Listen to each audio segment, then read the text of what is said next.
What happened?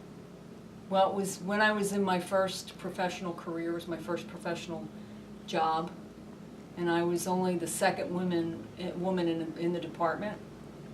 And I used to work with some older gentlemen, and they used to always make comments about, women shouldn't be working, women's place is in the home, things like that. And I used to just ignore them, but they would always be making these comments. I knew it was for my benefit if I was nearby.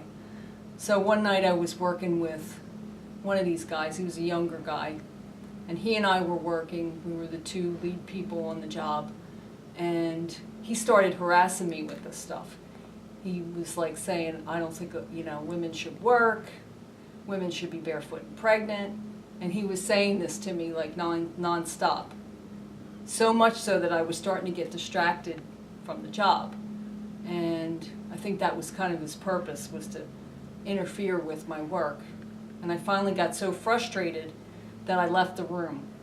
And I went outside to another place where the supervisor was. And he saw me, and then I just started crying. I got so upset because I was actually starting to make mistakes, and I was feeling bad about that. So he asked me what happened, and I told him. And he went back into the room, and I guess he talked to the guy. And then I went back to work, and then everything was okay after that. How did it make you feel?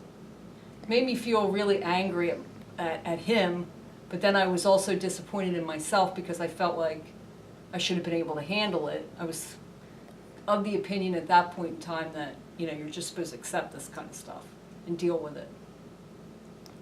What advice do you have for others? Now if it happened to me today, I would confront the person and tell them to stop, or I would report them. And that's what I would tell other people to do if they ever experience it, is to try to deal with the person directly yourself and tell them to stop. But if that doesn't work, report it to the supervisor or the manager or whoever.